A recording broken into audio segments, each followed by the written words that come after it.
Welcome to the Dog Sitter's House podcast. Today I have the first brave soul on my mission to come on here and let me coach her live, Miss Joniee Wysnewski from Happy Walks Pet Sitting Business. Hi, Joniee. Welcome aboard. Thanks for coming on and for your courage. I appreciate it. Can you tell us a little bit first about what you do, what your business is, when you got started, and just where you're at in your business? Sure, absolutely.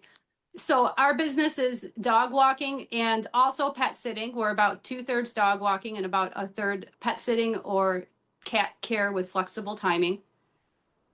I've been in the pet industry now for many years. My husband owned a local aquarium pet store for 20 years. He's been in the industry even longer. And when we started dating, I started to help him at his business. I had worked in the corporate world for a long time, and I have a formal college degree, and I had a very successful position as an assistant store manager of several stores that had great volume, typically overseeing a team of 10 to 12 individuals for the last 20 years. And I also, with that, was in charge of scheduling and reporting numbers, sales numbers at the end of the day or daily goals at the beginning of the day and things like that. So I do have a little bit of background. About 7 years ago, my grandpa passed suddenly, and I actually left the corporate world to support my mom, who was an only child, caring for my grandma with dementia. That was when my husband and I had started dating, and I had started helping at his aquarium store and the pet store, wanting to get more into helping him market on social media, which didn't even exist when he launched his business, and things like that, while still having a big chunk of time for the family. And actually, during the pandemic, my corporate employer had required everybody to come back to full-time status or be furloughed. So I chose to be furloughed. 15 years in with that employer, and I really thought that I'd ultimately retire with them, but I never looked back. I've been so happy helping my husband with his aquarium store. The pandemic did take a big hit on the pet store, and people started to buy their critters and corals online, Etsy, things like that. And I had really missed, we were in between pets. I had missed dog walking and dogs and that part of my life. And so I had mentioned to my husband, while business was slow, I was really interested in dog walking and daily cat care in the neighborhood of the aquarium store. That took off like wildfire. And in less than 3 months, I had about 20 reoccurring daily visits Monday through Friday with clients in senior centers and other local families that had heard about me and my girlfriend that I took on as my independent contractor. We're so grateful. 3 years later, we serve about 150 families a year. And we do have regular, reoccurring work, almost all of it. I have 3 independent contractors, which are highly qualified pet professionals, a certified animal aromatherapist, assistant director of a local rescue, and another woman that has extensive foster and rescue experience as my independent contractors. They do the bulk of my work, and I love them dearly. But we're at a point where I'm really looking for somebody to give me some leadership and direction. I'd like very much to switch them from independent contractors to employees, where they're protected by workman's comp and things like that, not due to any pressure from them or from my clients, but just something that I want to properly grow the business and make sure that the pets and the people are all protected. And also, I'm sure anybody watching this knows that it's a real struggle starting out, but now I'm 3 years in, and the 6-figure business I always planned on achieving, I hit a while ago. And I know, thank you, April. It's only because of helpful videos and the support of the pet community. But now, 6 months past that milestone, I would really like to give the business some direction and some sustainability.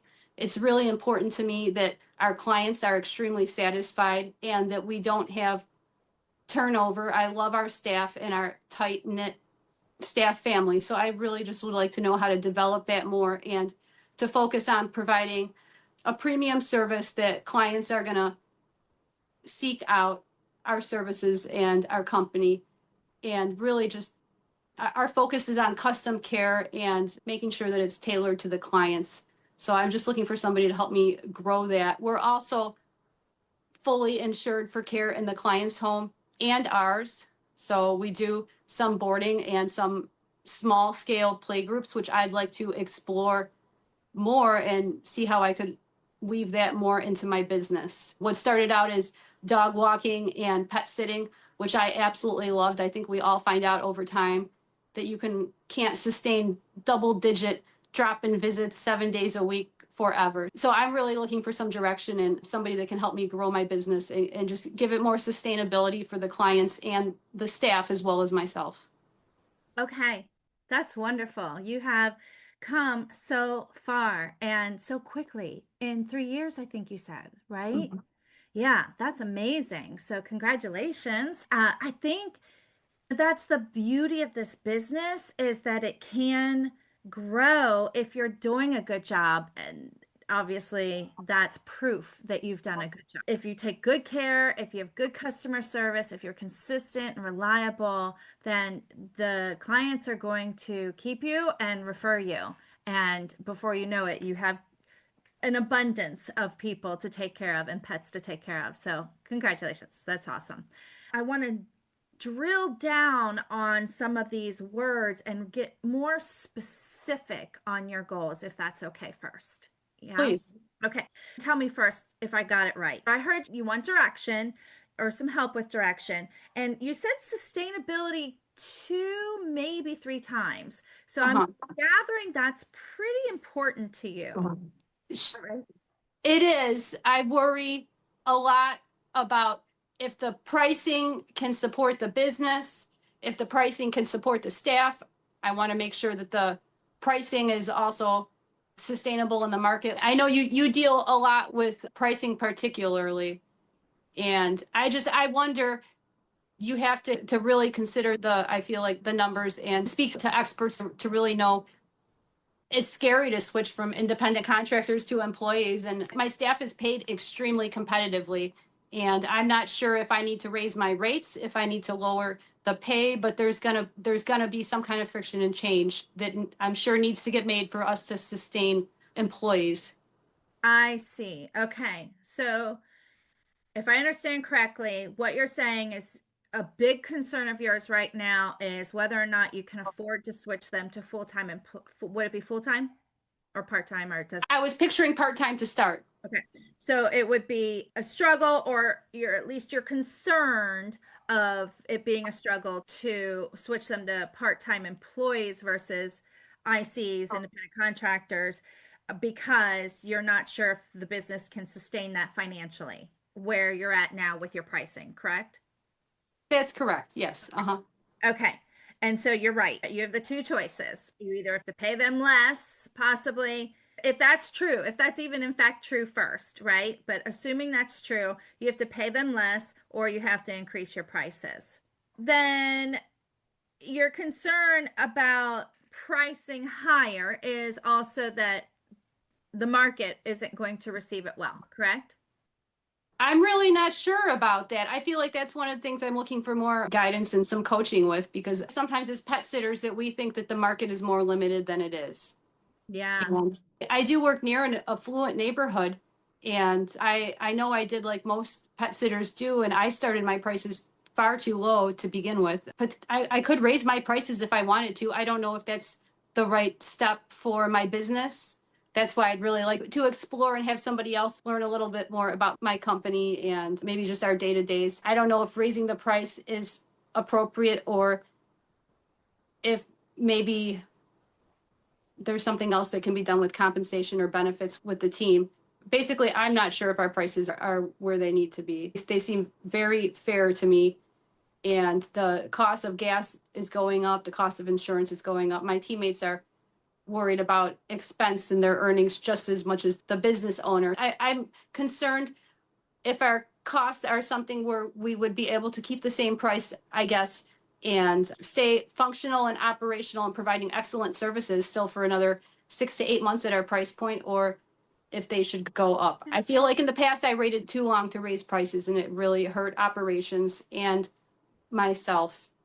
And I just want to make sure that management and my team is being compensated fairly.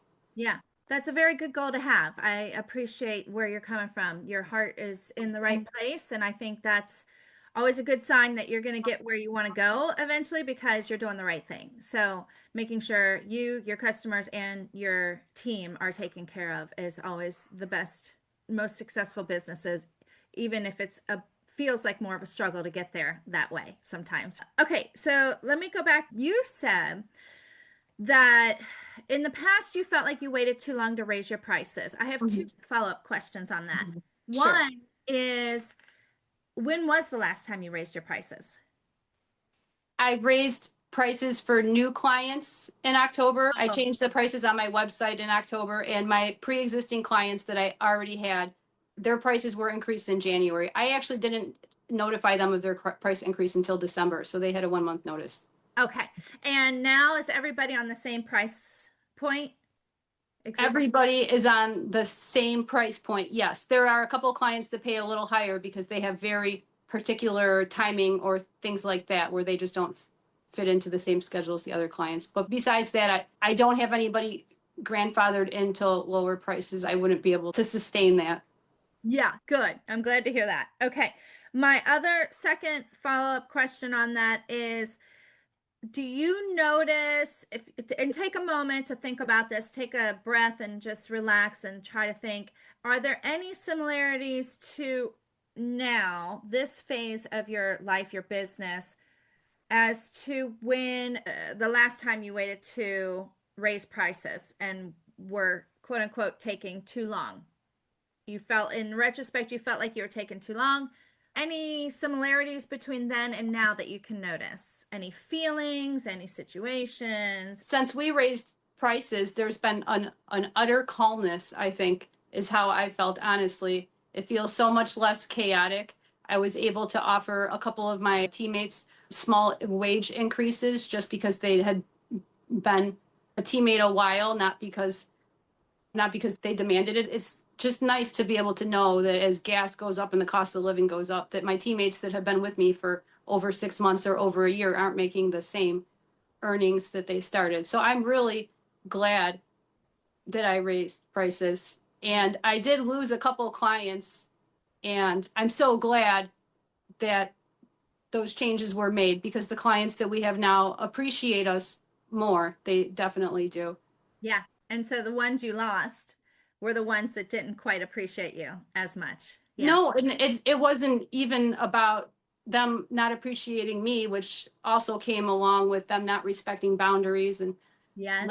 late text messages. But the teammates felt it. They didn't feel that their work was appreciated. I think they felt empty and treated like servants. To me, it seemed like with these particular clients was the feeling that I got after the bookings were completed. So I think overall teammate morale is actually a lot higher now because they don't have these same particular clients that were always displeased no matter what time we arrived or which of the dogs was walked first. So I think overall it was great. I couldn't speak enough to any new pet business owners out there. Don't start your prices too low. You will attract the worst kinds of clients. Thank you for sharing that. I cannot say that loud enough and often enough for people because that is so true in this business. And that's one of the perks, like you said, of raising your prices is that it helps kind of weed out naturally without having to have that awkward conversation of letting a customer go. It weeds them out. They decide to step away themselves, and you're like, oh, okay, so sorry. Bye. Right. Now I have a little bit of I have a lot more clarity, thank you, on the whole pricing is one area, if I'm correct, where you're needing some direction on. Is there anything else that pops up for you when mentioning sustainability that you need direction Sure. you want to grow towards?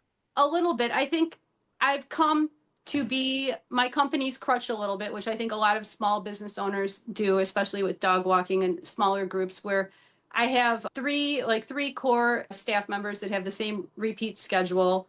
And I have other team members that have been with me since I launched, before we even had our business license finalized and everything. So it's just one of those things where I'm trying to build more of a business model where the company is a little more self-reliant, and maybe I even could step away a wee bit. I think the teams come accustomed to knowing that if Jonie's not out of town, that I'll be there if they're overwhelmed or have something else going on. And I just wish that there was more of a plan in place. I've been trying to develop with where there's just more communication with each other, where if somebody is overwhelmed, sick, has a family emergency, that they can reach out to each other to try to cover for each other before I'm their first phone call. I found out in the last month that my mom has lymphoma and has cancer in her bone marrow. Oh. So I'd like to be able to step away sometime, at least to support her. And so it'd just be nice to not to be as core of a piece of the puzzle, where I'd be able to step away sometimes if needed. I fear it might be needed. Just this is all news to me, and I had even thought about canceling this phone call because I feel like it really changes the way I look at my business and the way I want to run things in the future. But I think it's important that we all, I love my business. It makes my heart so happy. And I think it's important that we all have businesses that we can run, but then can also be there for our family if needed. So I look forward to finding some kind of more of a balance and a system in play, even if that means changing the tasks or hiring somebody new to help me with administrative oversight of daily pet sitting journals. We use a pet sitting software, and just somebody else besides me, or possibly me asking my husband to check the emails and record the payments and things like that. So I would very much like to not be as core needed of a dog walker for my business, but find a way to become more of a team and to empower others to step up and cover. We all have family emergencies and illnesses, so that I'm not the only one that's contacted or covering if somebody else isn't feeling well or has something else similar going on. Okay. First of all, I'm really sorry to hear that about your mother. That's difficult. I understand that firsthand. I remember when my family went through some stuff a couple years ago, and I was like, how am I going to be there for them? Because my business is controlling my life. What, like, how am I going to do that? Right.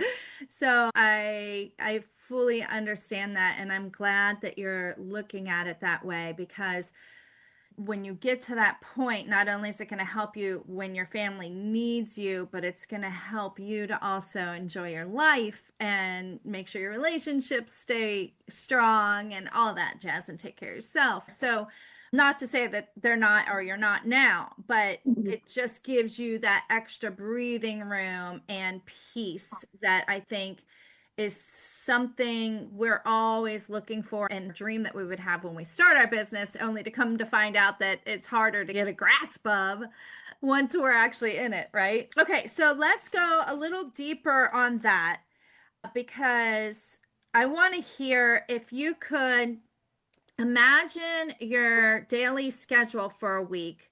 I want to hear what ideally that would be, that would allow you the time you need to take care of your mom, or be with your mom or your family or your husband, or whatever it is you want. What is your dream week look like in your business? What are you doing each day? My dream week in my business would really be to condense the work that I'm personally doing into less than 7 days. Right now, I do usually have a 7-day work week, and I'm not complaining at all, because some of those days are much lighter than others. I take the staffing and the relief when I can, but it would be really great to know that the Tuesday through Friday, or even Monday through Friday, that these are the days that I'm going to check the emails, follow up with clients as needed, follow up with the team, and focus on the business, and basically be able to turn it off, which I know we should all do. But right now, I don't have any good plans in place to do follow-ups when my husband or I are not checking the emails, messages, or things like that. So I'd like some kind of system in place to have designated family time, which I'm sure I always knew I wanted from the beginning, but I pushed to the side to grow the business and grow the clients, get things up and running. And Yeah.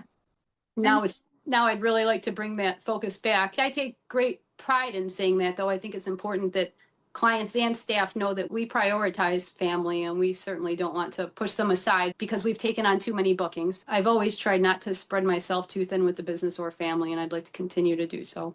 Okay, good. I'm glad to hear that. And in the beginning, it takes some sacrifice, right? It Sure. takes Yes. an equity that you have to put in to grow it. And then your customers will appreciate that you take the time for yourself that much more because then they know you're taking care of yourself in order to be able to take care of them and their pets better too, right? Absolutely. And make less mistakes or what have you. So that's good to hear. Now so you're thinking like your normal 9 to 5, Monday through Friday, a work week is what you're thinking. But my question to you is you're the business owner, right? Mhm. So in a perfect world, if you could have everything you wanted and nothing was in the way, would you really work 40 hours a week?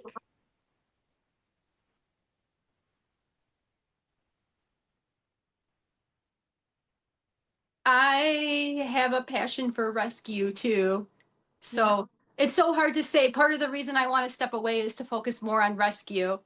I feel like they're so similar, but it's also rewarding to my heart. So when it comes down to it, maybe in 5 years, I'd love to be working 30 hours a week and focus on family and rescue outside of that. My husband and I have always joked that we'll never retire, that if we ever do sell the business or stop pet sitting, that it's going to be to start a rescue of our own. It would be great, I'd say, April, to work less on the weeks that I can find staffing.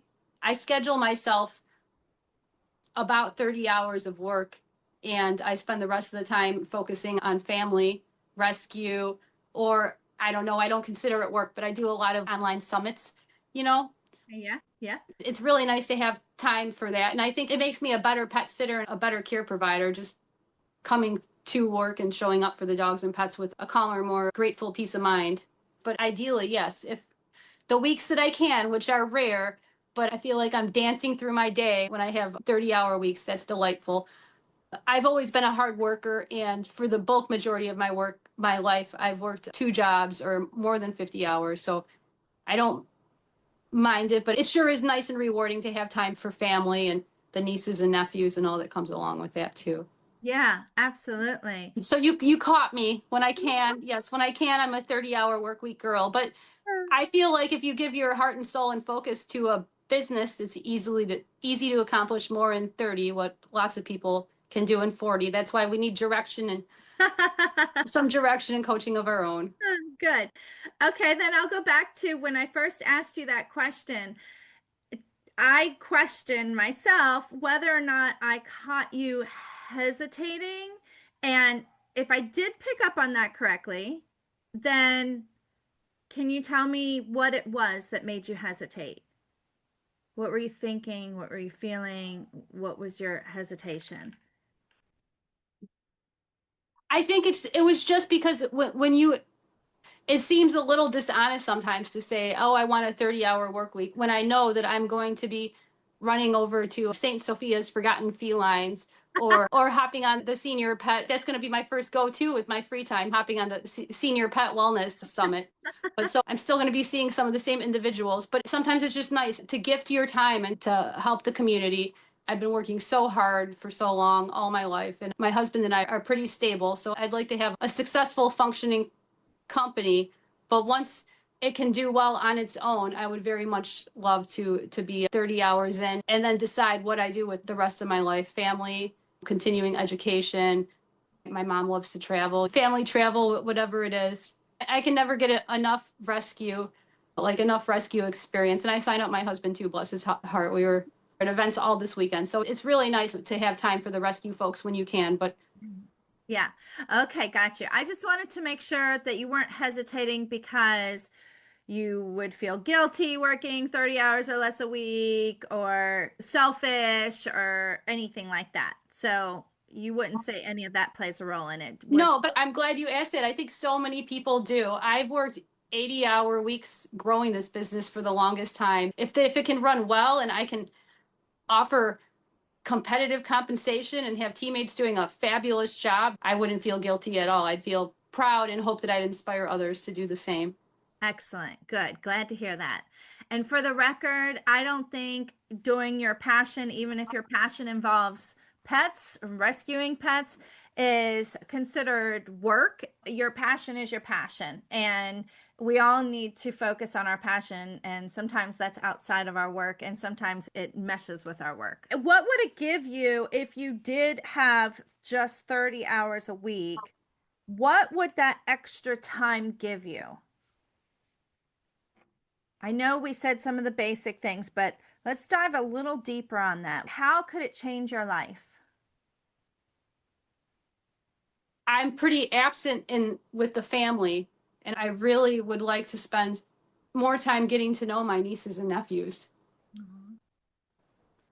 Right. I think right now with our 7-day work weeks, that my husband and I struggle to make time for the family on the weekends, and I'd like to see at least one of the sides of the family every weekend. That's how it was growing up, and so I'd like to continue doing that again. I know it's not always practical for young families when they're just starting out. Now that I'm older, I'd like to get some plans and steps into place so that I can spend regular time with my family. And also, I used to love working out, and it would just be nice to have time to maybe to plan to do that with girlfriends, family, or by myself.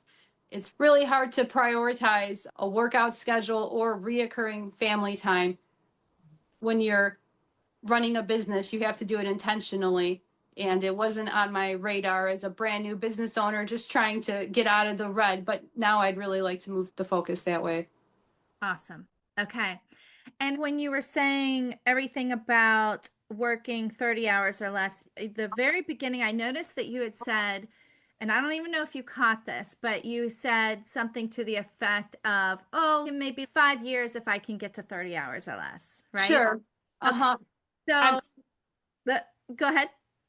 I'm not in a rush for that, but I guess that would be my ultimate goal, is really would be to step away at least more than what I have been. I've been going nonstop at this company, probably 60 to 80-hour weeks since we took off. And now that we have a solid customer base, I'd like to put some systems in place where it can run a little bit less without my constant intervention. Yeah, good. Okay. So when you said 5 years or so, I'm going to classify that as your average goal, right? Not to say that's average, but we'll see where I'm going with this. So it's like your average goal. Now I'm going to push you a little bit. And if, again, you could have anything you wanted and there were no obstacles to it, and you can have it whenever you wanted, when would you really like to have 30-hour work weeks? If you could snap a finger. Within a year. Within a year. Okay. Okay. And if you did go 5 years before you had 30-hour work weeks, what Mhm. consequences might you experience because of that, if any? Like personal happiness comes to mind. Yeah. Boy, that's an important one. Mm-hmm. Yeah. Sure. Yeah. And how old will your nieces and nephews be in 5 years? Too old. Too old, that is the honest answer. They'll all be junior high or older. Yeah. And you can't get those years back if No, you, you cannot. right? Mm-hmm. Yeah. And then what about if you don't have the time to work out for another 5 years? How are you going to feel? What's that going to do to you? I guess it all takes a toll on the happiness, I suppose. Yeah. I'm so blessed that we do get some physical activity in the work that we do, Yeah. but it's still nice to take a step out of that work environment and enjoy a yoga class for some unwinding and things like that. So definitely taking a toll on, I guess, on my personal happiness, and which can ultimately affect everybody's health, which I think we forget about and goes underrated. Yes. Yeah, I'm glad you said that. So true. Okay. Okay. So I'm gathering the goal number two. If we have clarity around that now, if you feel like, unless there's something else you want to add, is really to, let's just call it the 30-hour work week. It'd be great to get to a 30-hour work week. Yeah. Sure, yes. Okay, so goal number one was the pricing, figuring out if how to work the pricing so that you have sustainability with your employees and if it's right for the market and right for the business, right? And so Mhm. all that is number one. Now let's go back to your huge goal thing and let's just make sure and stuff out whether or not there's something else in there that is another goal of yours or not. Okay. I did hear you say the word twice, grow. You want to grow your business also, if I understood that correctly. Is that true? Yes, uh-huh. Okay. And if you want to tell me more about that, what is your goal around growing your business? Sure. Well, so we recently started doing limited small group daycare and boarding in addition to the drop-ins. And I would really like to move more into myself for doing boarding and daycare with pets where it's a good fit, or with my teammate that's an assistant director of a rescue. She loves boarding. I'd like to develop that a little more. And I really, Would that be at her house too or at your house? I have both of our homes insured. I got you. And so Okay. we've both been doing boarding. I have cats at my house, so they have to be somewhat cat tolerant to stay here. And she has two senior dogs, so it can't.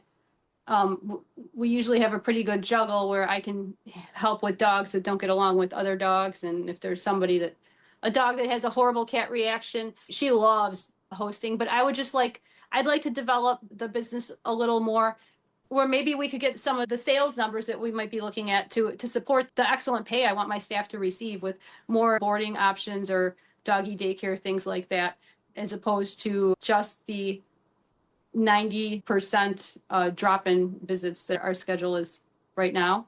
Okay. 90% drop-ins. Wow. Okay. Mhm. Yeah, so that could maybe help sustain. Yeah, sure. Okay, so for the employees. All right. Anything else? Is there anything you want to focus on growing besides that? We have a extremely small team, I think, for the amount of homes that we serve. But it's really important to me that we have team that's delivering the same heart and professionalism that the rest of us are.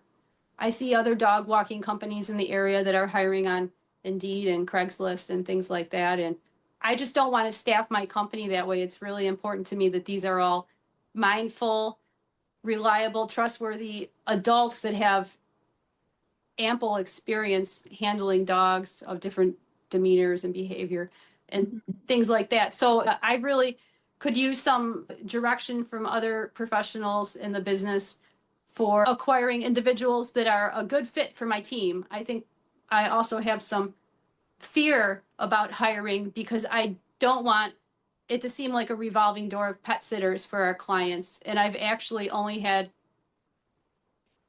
out of 12 individuals that have helped with my clients, I've only had one that's left that no longer is helping Happy Walks pet sitting clients. So I think it's really nice and it helps to breed the kind of culture and morale that I want to have, retention and teammates that are happy and truly find joy in pampering these pets and that they're not here for a paycheck. We all go to work because we need to earn a living, but I want to make sure that we're actually getting pet professionals that are finding joy in what they do and doing an excellent job.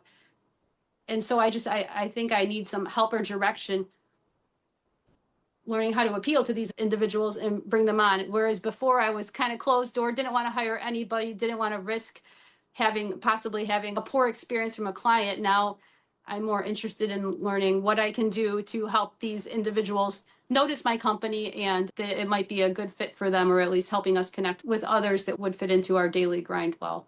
Okay. The people that work for you now, were these all people you knew before? So they were not. They were not. And how would you say you attracted them? The first three independent contractors I attracted through Facebook, just stating the areas and description of the pets and the hours that I was looking for help. And that's how I ended up with the emergency room nurse and the manager of immediate care. So it just worked out well. I think I could tell by their qualifications that I might like to meet them. And so I had about 20 people that were interested in meeting me. And the 3 that I met were the 3 that I actually moved forward with, and 2 of them are still with me. The others have been referrals from friends or clients that actually said, you have to hire this person. She'd be perfect. Oh, that's great. Yeah. Oh, I like that.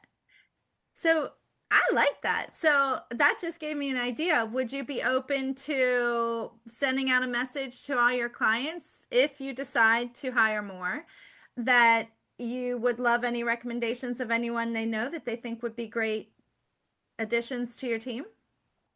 Yes, I absolutely would be open to doing that. I had considered it in the past and just haven't really moved forward with it yet. But yeah, absolutely. Yeah.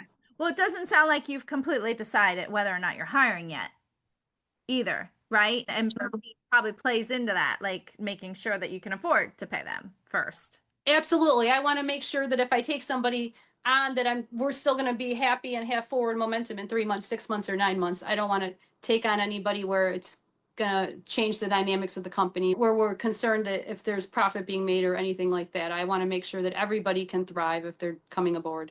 Yeah. Okay. Very good.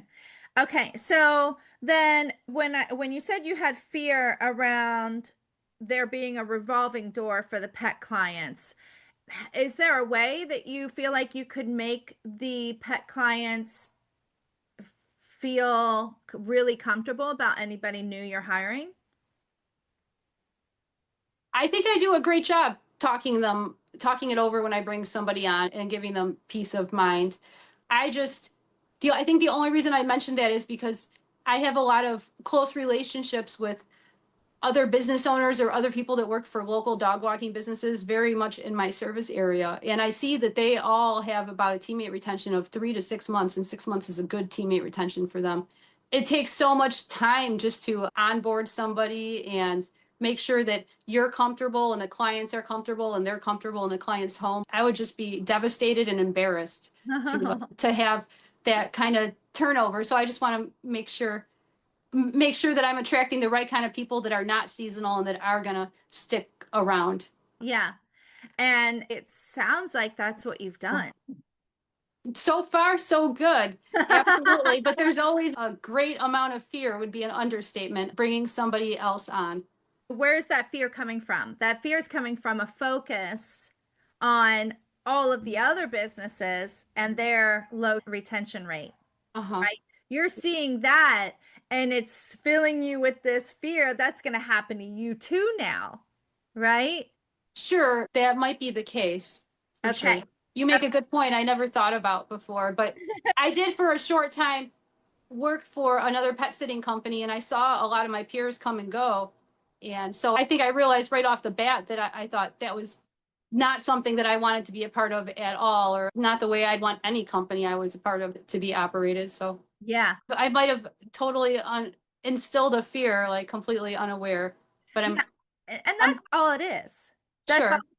I mean, not the fear is only fear. I mean, it's what you focus on, right? And by no means am I saying you're abnormal, because I've totally done the same thing and I have to catch myself if ever I'm looking to hire. I just hired more dog walkers recently and I kind of went through the week of going hemming and hawing like, oh, do I really want to go through that? Because I was focusing on all the things that could go wrong instead of focusing on how to make sure it goes right. I mean, as much control as we possibly can. What do you think if you maybe shift your focus from what could go wrong or what evidence you see out in the world or have experienced in the past at places you've worked to focusing on, well, what can I implement that would make me feel more confident that I'm taking on somebody who's going to be long-term, reliable, work with heart,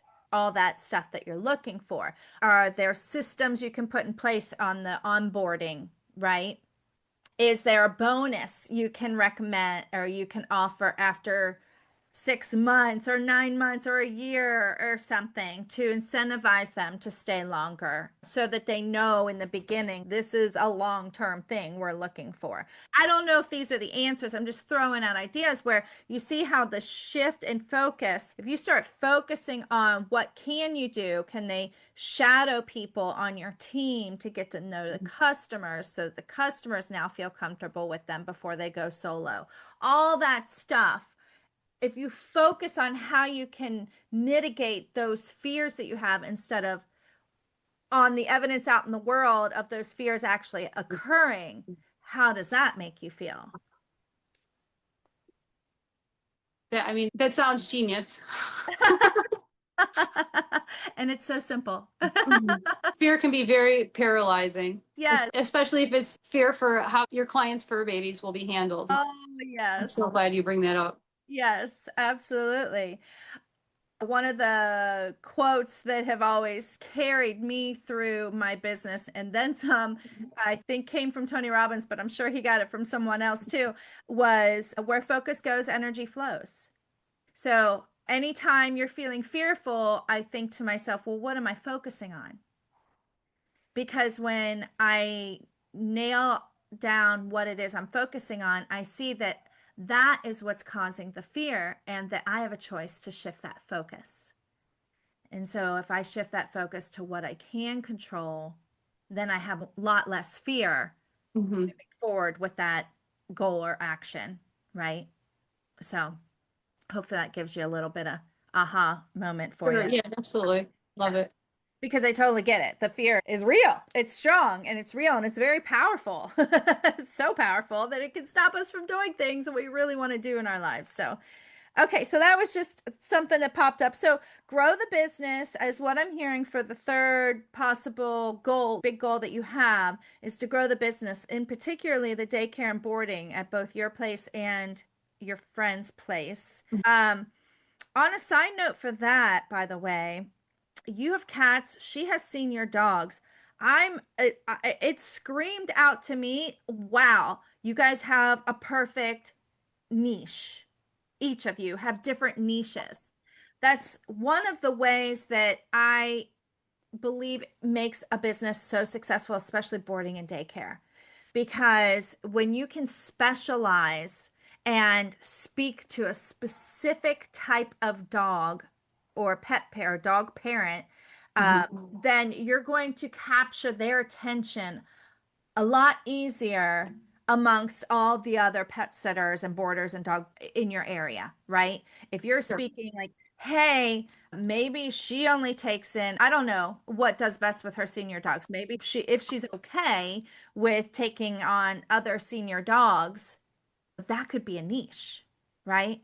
And that's huge because put yourself in the shoes of a senior dog owner when you go on vacation. How do you feel about sending them over to daycare with 10 other dogs that are maybe a puppy or two or one or five and rambunctious and running around, and all your dog wants to do is have some peace and quiet to sleep all the day because they're seniors, right? So there's definitely some benefits that just not saying to do that, but something to chew on or an idea for you. And then, of course, with you with the cats, you have to make sure they're cat friendly. So, I mean, right there, it could be cat friendly. That's a niche right there. It's just a description you can add into your marketing, like cat friendly dogs, dogs who love cats, what have you. And people are going to raise their hand and go, oh, that's me. I have a dog like that. My dog loves cats. Oh, my dog would love to stay in a house with cats. That would make my dog so happy. It's scary to niche down like that because you think you're going to limit the customer, the market that you have. It's very paradoxical. But the crazy thing is when you can speak specifically to somebody in the market, you're much more likely to grab their attention. Right. And then not only that, it's going to make your lives easier because now you're not having to spend and waste all your time with meet and greets to weed out the dogs that aren't a good fit. Does that make sense? Sure, yes, it does. Yeah. Okay. So just moving on there. So I have grow business. We'll stop there because we only have so much time. Yeah. Okay. So we have grow business. I can't believe how much the time has flown already. 30-hour work week and the pricing support. So out of those three, let's pick one to start digging in. I don't think we'd be able to really nail it all out today or iron it all out today, but let's just pick one to get started on. Which one would be your top priority? I don't think I can achieve a 30-hour work week without growing the business. Why?